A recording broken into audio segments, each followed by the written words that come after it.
Hello Geminis, welcome to my channel. I am Isaac. Let's get started for your general reading for the month of September. Sort of a spiritual guidance type reading. So let's go ahead and just see what comes up for you for this month. So we'll start out with the good old Celtic cross spread. So we have the Page of Swords, position representing you. What is crossing you? Seven of Pentacles. In the past, we have Four of Wands. The future, we have the Page of Cups. Above, we have the Five of Pentacles. Below, we have Temperance. Let me move this over a little bit. The Mood, Seven of Wands. Six of Wands in the environment. Hopes, Dreams, and Fears, the Wheel of Fortune. And the outcome is the Two of Cups. Okay. I know this is not the ideal setup, but this is a new channel. We're working with what I got. Okay, so starting out, we have Page of Swords. So this is indicating that maybe you're really focusing hard on one thing, maybe to the point of like near obsession. This brings to mind the principle of the watched pot that never boils. So you're waiting on something. You're really kind of looking for something to show up. Supported by this Seven of Pentacles, which does have a lot to do with kind of waiting for things to grow on their own. He's kind of like a gardener waiting for his seeds to grow and bear fruit. And it just requires patience, and it's not really something that you can control. It's just kind of waiting around. And the more you wait, the more you feel like you're waiting, because waiting is a state of mind. It's not just a thing you do. It's a state of mind. It's the way you feel. And the more you wait, the more you're gonna wait, because that's the way the universe works. You get back what you put out. That idea of karma is not, if you do something bad, someone's going to do something bad to you. It's the energy you put out into the universe is reflected back to you, because actually it is you. The universe is you. It's just a reflection of you. And like your inner world and your outer world are one and the same. The illusion of separation makes it seem like you are you're just an individual living in a random, crazy, chaotic world. That's actually not the case. You are the inner world and the outer world at the same time. It's like one organism, and your state of being is reflected back to you. Your state of consciousness, your energy is reflected back to you. So the more you sit and wait for this thing, whatever it may be, because this is a general reading, the longer it takes. It's only when you finally let go of it and focus on something else that suddenly things can show up. But at first, when you're trying to manifest something, or even just waiting for something to show up that you have already put in the work to make it happen, letting go of that at first kind of feels like, okay, I'm not paying attention to it. I'm not thinking about it. I'm not thinking about it. Is it there yet? I'm not thinking about it. I'm not thinking about it. Is it there yet? Until eventually, that'll eventually turn into you actually letting it go and focusing on something else. And then all of a sudden, oops, surprise, there it is. It just shows up, pops up out of nowhere, at least unexpectedly. So it kind of requires this different perspective. You kind of have to shift your overall worldview if you really want things, if you really want your abundance, which is here, your hopes, dreams, and fears, the Wheel of Fortune. If you really want to experience abundance, which is also a state of being in itself, you have to learn to shift your perspective away from this purely material, mundane sort of way of looking at things, where you think that everything has to be controlled, and if anything's going to happen, it's because you make it happen. Because that's what our culture tries to tell us to do, to keep us working hard all the time and making money for someone else who owns a business, or whatever. Um, and in the past, and it's not like you haven't ever been in the state of being that allows for things to just flow on their own. You've been there. You've been there recently. This Four of Wands is kind of like, dancing with the universe, where things just kind of flow naturally, and it's like the universe it's like you and the world around you are cooperating, and things just show up just the way they need to. But sometimes when that happens, you get all excited about it, and then you start trying to make it happen again. You start trying to make things happen. But that's when you kind of get stuck again. Then you start trying to make the thing happen again. So then you start looking for the results again, and then they don't show up, and then there's this discouragement, and then it kind of turns into this cycle. So what's necessary here is a bit of temperance. Working on learning to use your consciousness to adjust your inner world rather than always focusing on changing things in the outer world. Changing things in the inner world is really the best way to change things in the outer world. It's just that you don't get to control how, when, or if things do change. Because I think maybe, for some people, obviously not everyone, this is a general reading, maybe there's some money problems going on. Maybe that's what you're waiting on. Is you're waiting on a check to show up. You're waiting on um, your business to take off. You're waiting on, you're just waiting for something that you feel like you are lacking and that you feel like you really need. And it's really hard to just let it go because you feel like maybe there's a element of your survival mechanism being linked into this thing. Um, but ultimately, that's kind of what spirituality is all about: is facing your fears and overcoming that background sort of. Ultimately, it's tied into the fear of death, but it doesn't show up that way. We tend to project that fear because it's really hard to look at directly. We project it onto other things like your bills or maybe even relationships or what have you. All we can do it with all kinds of things. The mind is very good at coming up with ways to project our fears into situations that may not actually seem like they have anything to do with that particular fear, but it's ultimately tied into your survival mechanism. So it makes it hard to sit still, and you get restless, and you kind of feel just this general fear of not enoughness, of lack. Um, and in a way, with this, the emotions being here, the Seven of Wands, this is kind of an interesting card because it can be sometimes working to maintain some kind of success, but it can also be fighting off a different energy.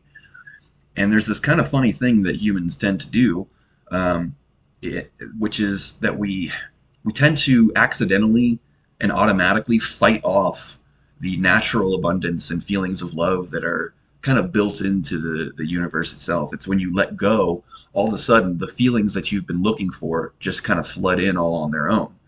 Um, so really, all this whole reading so far is kind of just talking about letting go of the need for a specific result, letting go of the fear that the thing you need won't show up. Um, but it can take some time, and in doing that, you end up facing things that have been buried within you for a long time. Emotions that are kind of deeply buried in your subconscious that are kind of sabotaging your manifestations in life. Um, and with the environment being the Six of Wands, there may be a concern of what other people think of you in this situation. Maybe one of the roots of why you can't seem to let go of whatever it is that you're trying to create and that you're waiting on. Maybe there's an element of just worrying that you are not perceived the way you want to be perceived by other people by not having certain things. Maybe if if you don't have a lot of money, or if this could be literally anything. Maybe it's you're waiting on someone to get back to you about a loan for a new car because you feel like you need that particular kind of car in order to have the status you need to be perceived the way you want to be perceived. Um, but again, that obsession tends to make things take longer. We already kind of covered the hopes, dreams, and fears position here. This is the Wheel of Fortune. Really is to do with abundance. And as I mentioned before, abundance is a state of being. People tend to think of that word and think of a pile of cash, just having a lot of stuff. That's not really what it is. Sometimes it can manifest that way. But really, what it is, it's the trusting that you will have what you need to have when you need to have it. And you'll be able to do what you need to do when you need to do it. And sometimes the universe, in order to sort of get its point across, the higher self to get its point across to you, will sometimes make you wait until the very last second where it seems like all hope is lost and you're doomed, and then all of a sudden at the very last second something comes through out of nowhere and just falls in your lap. It doesn't have to always happen that way, but sometimes it'll do that if you have trouble letting go of your focus on this one particular outcome that you're insisting on. It's like the more you focus on that outcome, the more you're noticing that you don't have that thing yet. And the more you feel like you don't have that thing yet, the more you continue to manifest the situation that reflects back to you not having that thing yet. And it's only after you think that you're totally screwed that you're finally able to just let it go. And you're like, okay, I guess that's it. But then all of a sudden the universe can finally do its job and come in and bring you what it is that is meant to be coming to you. And then the outcome is this Two of Cups. In some cases, like on the more mundane physical level, this can represent, relationships and like physical love. But in a lot of cases, what it really represents with the male and the female on the card, and, along with this, the caduceus up here, symbol of enlightenment, it represents the merging of the two halves of the mind. It's the merging of the right brain and left brain, or the logical mind and the creative mind, um, the thinking mind and the emotional mind. In some ways, it can represent the sense of like being whole, like feeling like your mind and your body sort of merging together in this way that makes you feel whole.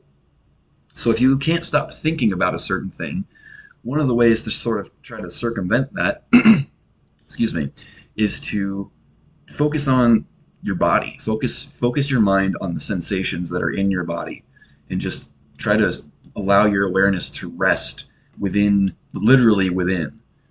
Focus on how you feel the energy that's flowing through you. Just feel the inside of your body with your mind. And it's not as hard to do as people might think. You can do it right now if you just close your eyes and ask yourself, how do I know that my hand is my hand? How do I know I still have hands even though I'm not looking at them? Well, because you can feel it, right? Your awareness is just there. You can feel the inside of your hand if you focus on it. Well, you can do that with the rest of your body as well. And if you can manage to get your whole attention within yourself and allow it to just rest there, suddenly you notice you're not thinking about anything else. You're just kind of existing and being in the present. And there's a very peaceful sensation that comes along with that. And that tends to be where that tends to be the state of mind that can allow things to kind of come into your world on their own. So let's just pull a few more cards, see what else comes up.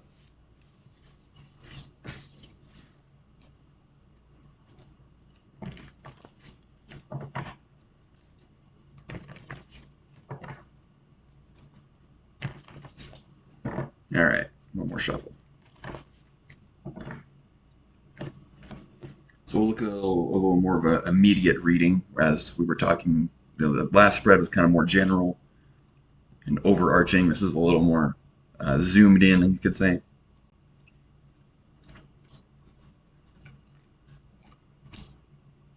Okay. Yeah, so this is kind of reiterating a little bit of what we were just talking about. So the devil, this is that sort of obsession again, desire, feeling, feeling bad. I mean, it's okay to want things, but when you start to feel bad because you think you need a certain thing in order to feel at ease and at peace within yourself, that tends to be, what we call lust for results. And there is a mental blockage, Two of Swords. So you're kind of in a position, I think, if you're finding yourself just waiting for something that's not showing up, is because there's a blockage, there's a mental blockage, there's a belief going on in your subconscious, which usually manifests as a certain feeling in the body. So if you do, like I was saying before, where you rest your awareness within yourself, you'll probably find there's certain parts of your body that feel uncomfortable. There's kind of chronic tension in certain places. You might even feel certain fear, or different emotions coming from different places in your body. And you are meant to kind of work through those things. There's with this Knight of Cups here, which kind of has to do with consciously directing your emotions, as well as other things. But there's kind of this new perspective, a new insight that comes from that. And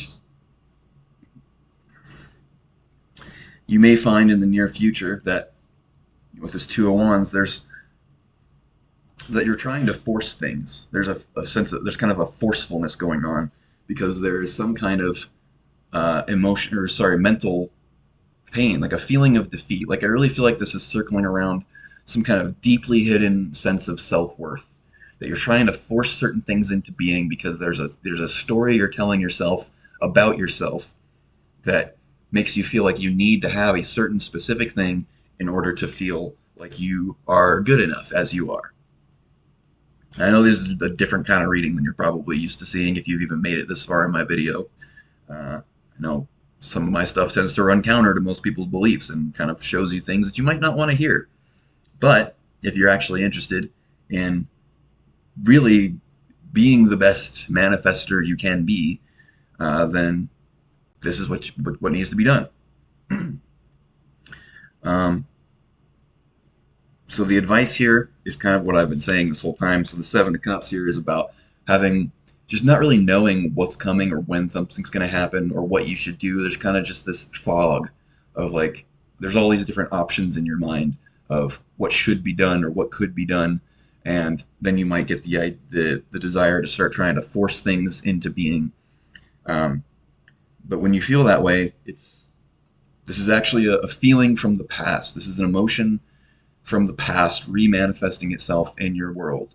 Maybe there was a time in your past, maybe all the way back to your childhood, where there was just this anxiety about just not knowing what needs to be done in order to get what you need. That could come from a whole lot of different things. And let's face it, a lot of us had some things happen in our childhood because of the collective state of consciousness of our collective, where certain needs were not met. And that can leave a mark. That can leave an emotional trauma that will continue to recreate itself over and over again until you stop and face that feeling and give it your awareness and allow it to dissolve and process. That's the only way to really move forward from any kind of emotional trauma is to bring it into your awareness. Don't push it away. Feel the uncomfortable feelings, feel the pain, and allow it to come out through whatever way it needs to. It can manifest as crying, it can manifest as shaking, it can manifest as like flu-like symptoms, it can manifest as laughter, it can manifest as sweating. That energy's got to come out one way or the other, and it's not always pleasant. This whole sort of new agey way of looking at spirituality, where it's just all about incense and tinkly music, is not really. I mean, it can be nice to help you relax temporarily, but it doesn't really do anything to heal. Healing is difficult work. And it's the kind of stuff that a lot of people avoid doing for a lot of their lives because we are inherently averse to discomfort. We try to avoid pain and go towards comfort. It's natural. We all do it. But there's a stage in your development as a being, as a conscious being, where you have to sort of take your evolution into your own hands by going in and consciously, willingly facing your fears and allowing those emotions, those that are locked up inside of you in your nervous system, to process out so that you can stop. And then as you do that, you start to see that things in your environment start to change along with the inner changes. It can take a while. It can be slow. It can be painful. It's not always fun. But when things do start flowing, it's amazing. You feel like the whole universe is just bending over backwards to give you what you want. But as soon as you get caught up in trying to force things to happen again, suddenly the abundance all dries up and you're just like, well, crap, what happened? So anyways, if you managed to make it this far in this video, thanks for watching. If you want to get a private reading, all my info is down in the description below. Thanks for watching, and I'll talk to you again soon. Take care.